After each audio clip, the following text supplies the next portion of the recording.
Hello, my name is Deborah Kavanaugh Grant, and I'm a local food system and small farm educator working out of the Springfield office. And it's my pleasure today to talk with you about the steps to becoming a certified organic operation. Our objectives for today include to increase your knowledge of the principles of organic agriculture, to increase your knowledge of the requirements for organic certification and the certification process, and to increase your awareness of resources and organizations that provide organic information and support. We're going to cover a short discussion about what is organic agriculture. We're going to answer some frequently asked questions. And lastly, we're going to provide detailed information about how to get certified and how to find a certifying agent. Organic agriculture is the oldest form of agriculture on Earth. Farming without the use of petroleum-based chemicals, fertilizers, and pesticides was the sole option for farmers until post-World War II. The war brought with it technologies that were useful for agricultural production. For example, ammonium nitrate used for munitions during World War II evolved into ammonium nitrate fertilizer. Organophosphate nerve gas production led to the development of powerful insecticides. These technical advances since World War II have resulted in significant economic benefits, as well as environmental and social detriments. Organic agriculture seeks to use those advances that consistently yield benefits, such as new varieties of crops, precision ag technologies, and more efficient machinery, while discarding those methods that have led to negative impacts on society and the environment, such as pesticide pollution and insect pest resistance. Instead of using synthetic fertilizers and pesticides, organic farmers use crop rotations, cover crops, and natural-based products to maintain or enhance soil fertility. These farmers rely on biological, cultural, and physical methods to limit pest expansion and increase populations of beneficial insects on their farm. Because genetically modified organisms constitute synthetic inputs and pose unknown risks, GMOs, such as herbicide-resistant seeds, plants, and product ingredients like GM lecithin, are disallowed in organic agriculture. The fundamentals of organic farming and the ideals of land stewardship are not new. As you know, there was a major shift in agriculture during and following World War II as a result of technological advances made earlier in the century, as well as food shortages experienced during the war. Synthetic fertilizers were affordably manufactured, and tractors were quickly replacing manual labor.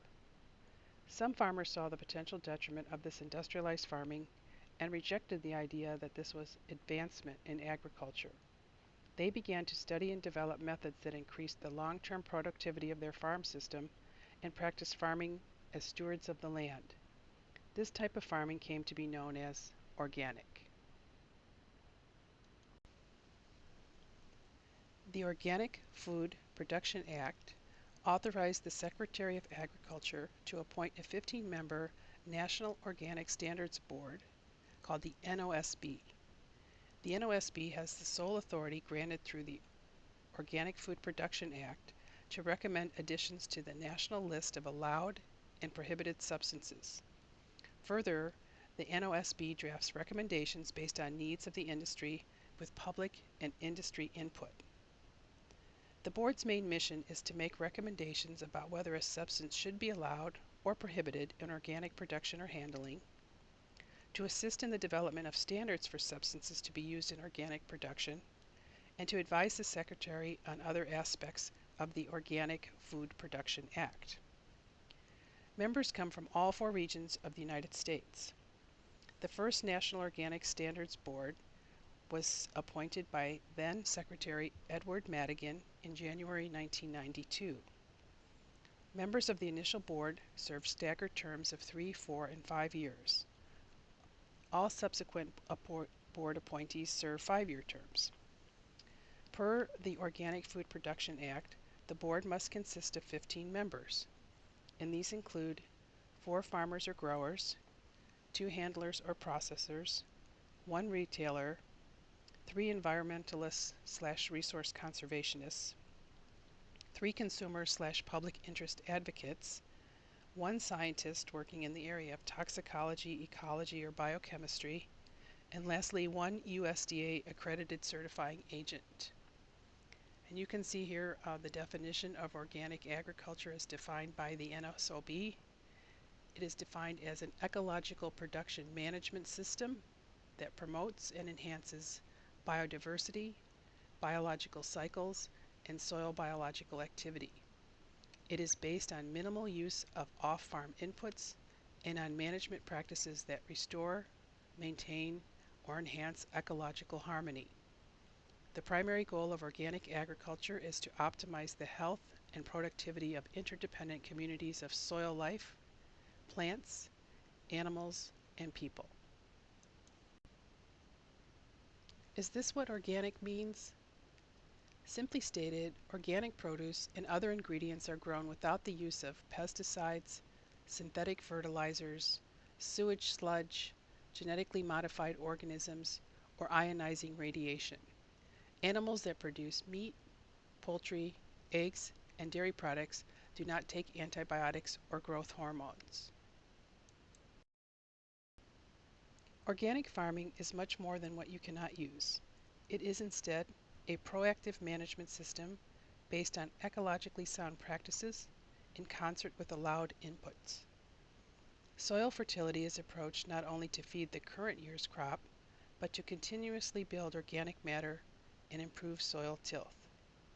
This can be done through the use of green manure plowdowns and crop rotations, as well as the use of animal manures, plant materials, and compost. The balancing of soil nutrients using natural mined rocks, such as lime or rock phosphate, is also permitted. A good crop rotation as well as balanced, living soils tend to produce healthy crops with less disease and insect problems. Deep organic farming works with nature and follows nature's guidelines as to how things should be grown. It reduces the number of off-site inputs, such as fertilizers and mulches, and focuses on growing or producing as much necessary soil building material as possible yourself. Deep and shallow exist on a continuum, and most farms have aspects of both styles. I'd like to share a brief segment from the Winter Harvest Handbook written by Elliot Coleman. Deep organic farmers, in addition to rejecting agricultural chemicals, look for better ways to farm. Inspired by the elegance of nature's systems, they try to mimic the patterns of the natural world's soil plant economy. They use freely available natural soil foods from deep-rooting legumes, green manures, and composts to correct the cause of an infertile soil by establishing a vigorous soil life. They acknowledge that the underlying cause of pest problems, insects, and diseases is plant stress.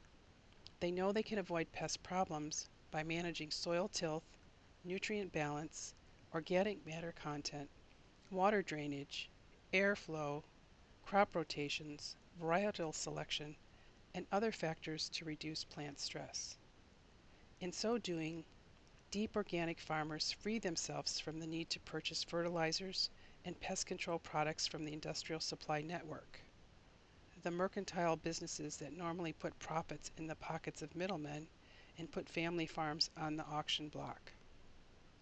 The goal of deep organic farming is to grow the most nutritious food possible and to respect the primacy of a healthy planet. Needless to say, the industrial agricultural establishment sees this approach as a threat to the status quo, since it is not an easy system for outsiders to quantify, to control, and to profit.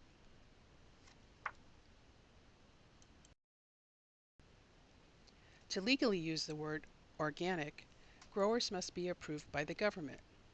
All organic products marketed in the United States are regulated by the National Organic Standards developed by the U.S. Department of Agriculture.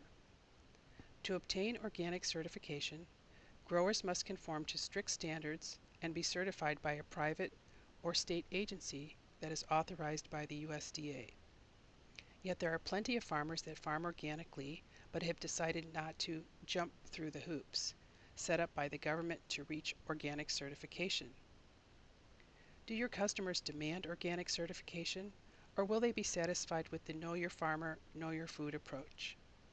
Across the USA, many small-scale farmers do not feel the need to become certified organic, even if their method of farming would meet or exceed federal standards. It is a phenomenon that can be credited in part to the Eat Local movement and the explosion of farmers markets where consumers can meet, ask questions, and even visit with the people who grow their food. Just know that if it is the latter, you are not allowed to use the word organic, organically grown, organic raised, or any other phrase in reference to your agricultural production unless you comply with the National Organic Program. Organic certification verifies that your farm or handling facility located anywhere in the world complies with the USDA organic regulations and allows you to sell, label, and represent your products as organic. These regulations describe the specific standards required for you to use the word organic or the USDA organic seal on food, feed, or fiber products. The USDA National Organic Program administers these regulations with substantial input from its Citizen Advisory Board and the public. What are the alternatives to organic certification if you don't want to participate in the USDA program? I'll share two of them here. The first is called Certified Naturally Grown. It is a nonprofit organization that offers certification tailored for small-scale, direct market farmers and beekeepers using natural methods. The Certified Naturally Grown was born of a commitment to healthy food and healthy soils, and grew out of the belief that we could create something uniquely valuable to family farms and the communities they feed. Certified Naturally Grown was founded when the National Organic Program took effect in 2002. CNG certification model encourages collaboration, transparency, and community involvement. Their programs are based on the highest ideals of organic farming, and the requirements are reasonable. Many farmers find the peer review inspection process a valuable learning experience. Certified Naturally Grown producers don't use any synthetic fertilizers, pesticides, herbicides, fungicides, or GMO seeds, just like organic farmers. Certified Naturally Grown is an independent program not affiliated with the National Organic Program. The Certified Humane Program is a similar program that is used for people that are raising livestock. One of the questions that always comes up is who needs to be certified? If your farm or business gross agricultural income from organic sales is $5,000 a year in gross annual or less per year, it is considered an exempt operation.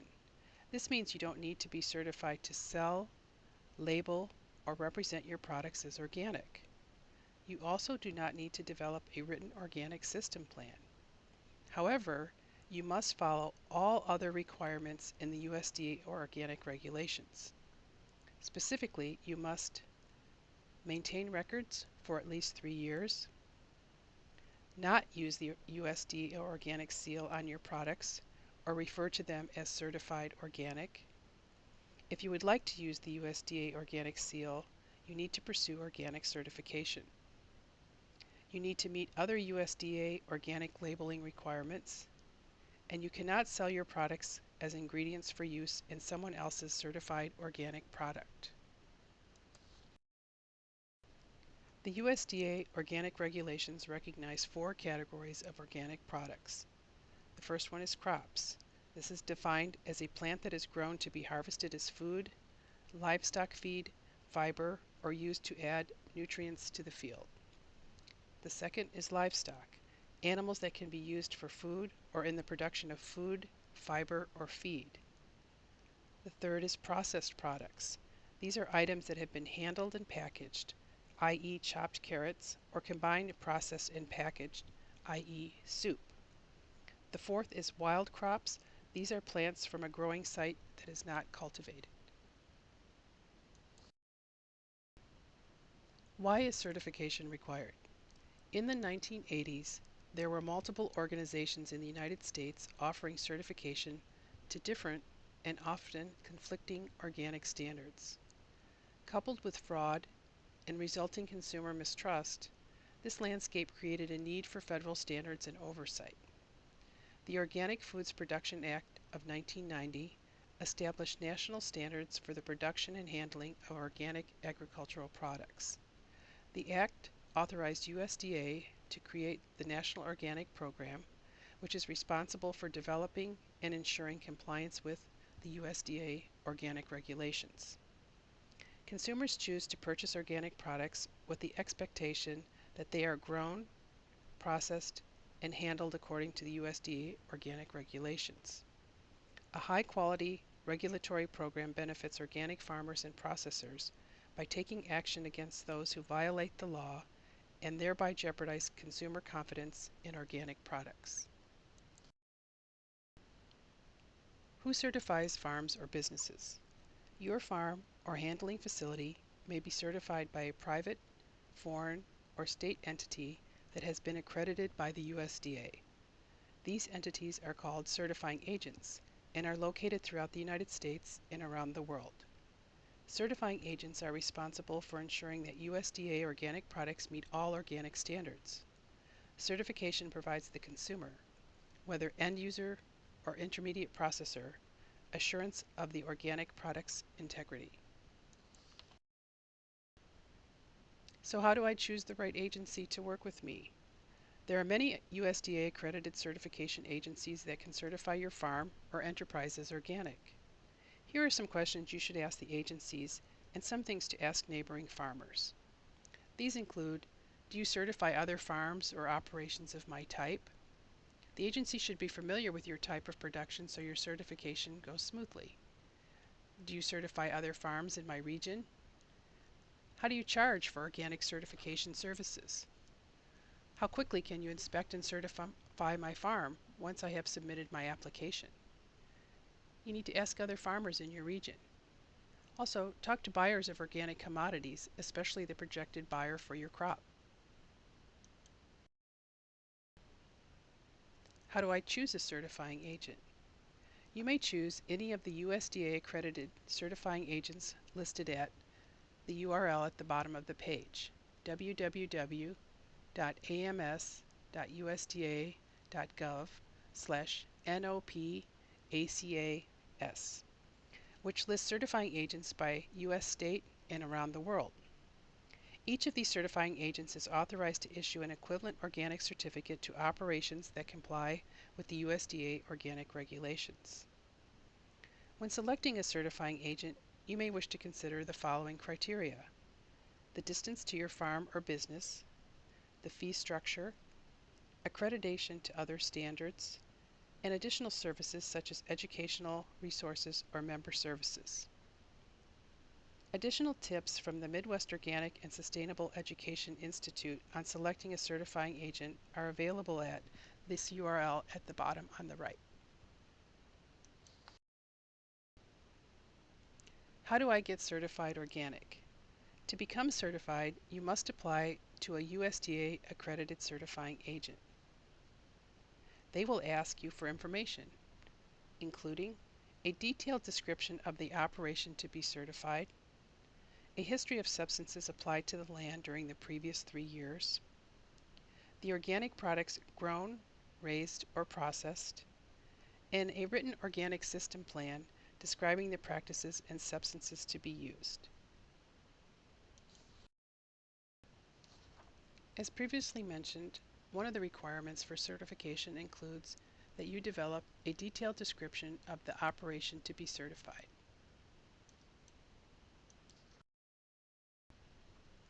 The National Organic Program Final Rule, Subpart G, includes the national list of allowed and prohibited substances. This list has several sections describing generic synthetic substances allowed for use in organic crop and livestock production and processing, as well as lists of non-synthetic substances prohibited for use in organic crop or livestock production or processing. The Organic Materials Review Institute is a directory of all products OMRI has determined are allowed for use in organic production, processing, and handling, according to the USDA National Organic Program. The OMRI Generic Materials List is a catalog of over 900 substances that are allowed with restrictions, or prohibited for use in organic agriculture and food processing. OMRI offers a brand name product review program where suppliers of agricultural inputs, both single ingredient and blends, can have their proprietary active and inert ingredients reviewed as being compliant with National Organic Program regulations. The input suppliers pay for this service. While the OMRI listed seal can help you determine what is approved for use, not all approved product suppliers have paid OMRI to have their products reviewed, and there may be other products that are acceptable as well. It is important to always check with your certification agency before using any product to verify the specific brand name product and formulation is approved in organic production.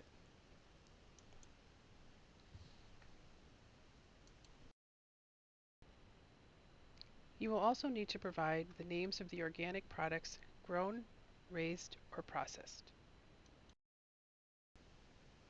And lastly, to become certified, you must have a written organic system plan.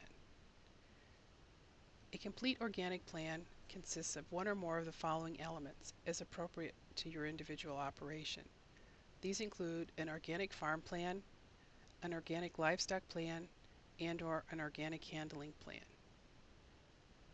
Information about how to develop an organic system plan is available from ATRA at the website listed below. What are the steps in the organic certification process? Step 1. The producer or handler adopts organic practices. They submit an application and fees to a certifying agent. Step 2. The certifying agent reviews applications to verify that practices comply with USDA organic regulations. Step 3. An inspector conducts an on-site inspection of the applicant's operation. Step 4. The certifying agent reviews the application and the inspector's report to determine if the applicant complies with the USDA organic regulations.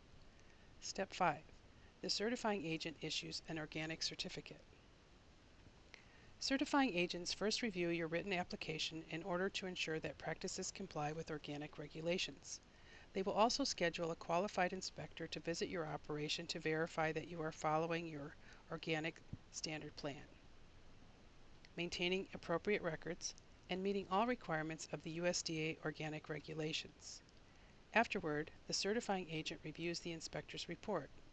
If the written application and the inspection report show that your operation complies with the organic regulations, the certifying agent will grant an organic certificate to your operation. Do I have to recertify each year? Your certification will need to be renewed each year. Your certifying agent will request recertification fees and an updated application that reflects any changes since your initial certification. The certifying agent will also schedule a qualified inspector to visit your farm or business to verify that you are following your updated organic system plan, maintaining appropriate records, and meeting all requirements of the USDA organic regulations. Most inspections are scheduled with you in advance, but some inspections are unannounced. The inspector then submits a report to the certifier, and, as described in the steps above, the certifier makes the certification decision based on information provided in the report and your organic system plan. Organic products are grown on land that has not had prohibited substances used on it for a minimum of 3 years prior to the harvest of the crop. Prohibited substances are typically synthetic substances that are not allowed under the law and include chemical fertilizers, synthetic herbicides, and insecticides. It is important to document as close as possible the last date of prohibited substance application. This proves to the certification agency when 36 months without prohibited applications has passed, and when the crop can be harvested and sold as organic.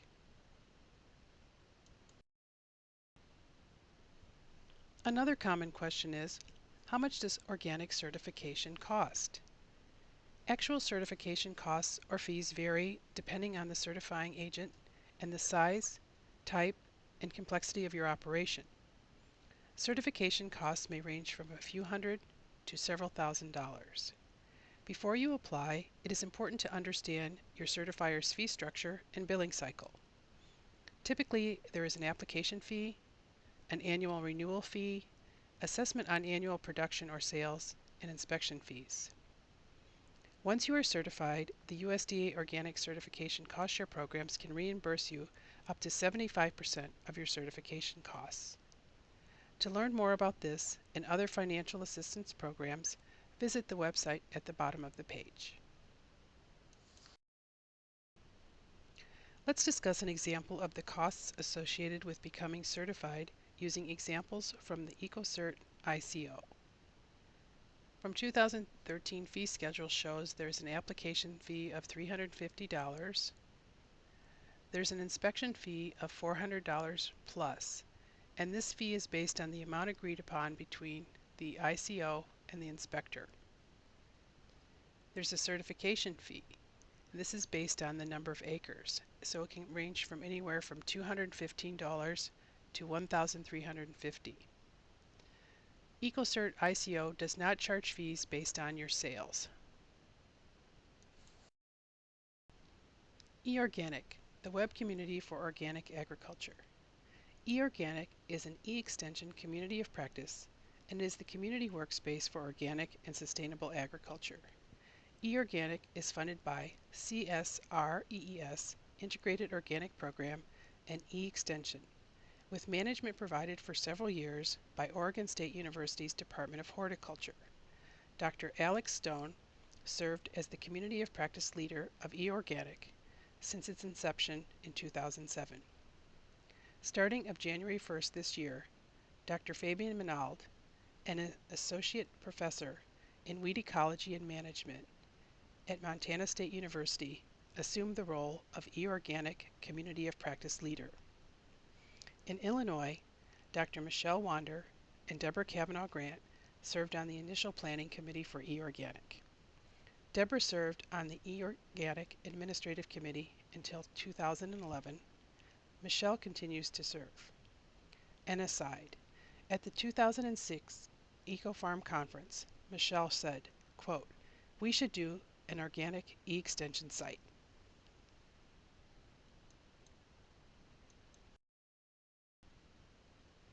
We mentioned this before, but let's reiterate. As a small organic farm, if you make less than $5,000 in gross annual sales, you don't need to be certified to sell, label, or represent your products as organic. However, you may not use the USDA organic seal on your products or refer to them as certified organic. Regarding the organic system plan, you are not required to document the specific practices and substances used to produce and or handle organic products.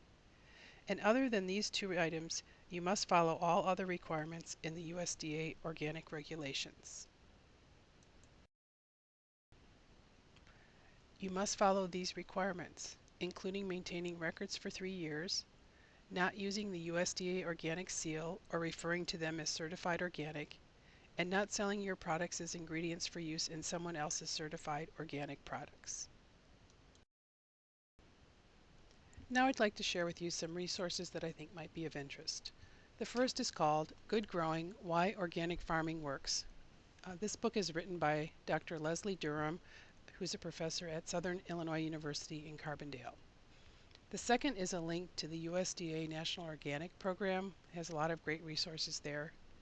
And lastly, the University of Illinois Extension Local Food Systems and Small Farms website has a section on organic agriculture with lots of references and resources that would be of interest. Now I'd like to share 3 of my favorite resources for organic agriculture information. The first is ATTRA. ATTRA stands for Appropriate Technology Transfer for Rural Areas, but that's too much to say, so people always refer to it as ATTRA. The website is listed on the screen.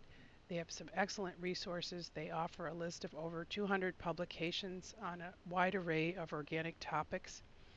And an interesting aspect to ATRA is this: they have a staff of professionals where you can either call them up or submit your inquiries online.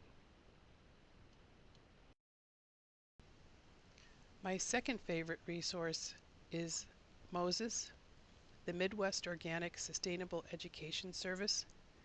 MOSES promotes organic and sustainable agriculture by providing the education, resources, and expertise farmers need to succeed. You can see the website there, and I've highlighted several resources that MOSES provides. One of the important activities that isn't listed there is that they have an annual organic farming conference that's currently held in La Crosse, Wisconsin. So if you have any interest in organic production, that's a great conference to attend. It's always held the last weekend in February, so it's starts Thursday evening, Friday, and then through Saturday. And the last resource I'd like to share is the Rodale Institute. Many of you might be familiar with the Rodale Institute with Prevention Magazine or Organic Gardening. The Rodale Institute provides a venue for information, action, and interaction. You can see the website link there. I've also listed some highlights from their Rodale that you might be interested in looking at. The Organic Transitions course is an excellent tool if you're looking at certifying. And I had the opportunity many years ago to visit the Institute, and it was an amazing experience to see these long-term trials that are still going on today. So if you're interested, I think that these three resources, ATRA, MOSES, and the Rodale Institute, are great places to look for information about organic agriculture. I'd like to briefly provide a summary of today's presentation. As we've shared, there are many benefits of organic production and certification. These can include access to the organic marketplace, where there is the potential to receive a premium price for your product. As you know, there is strong growth in market demand for all types of organic products. Research studies show added health benefits from consuming organic food. Improve soil and water quality through enhanced management and reduction of synthetic chemicals. Farmer satisfaction in the knowledge that their farming systems are continually improving their natural resources and leaving their soil more fertile and resilient for future generations. Reduced handling of potentially hazardous and expensive agricultural chemicals. And lastly, increased profits due to reduced off-farm inputs. Yearly documentation of production activities provides a historical reference and contributes to the development of effective farm plans. And I'd like to leave you with this message. You may use organic practices without being certified, but are restricted in the use of the word organic. Thank you.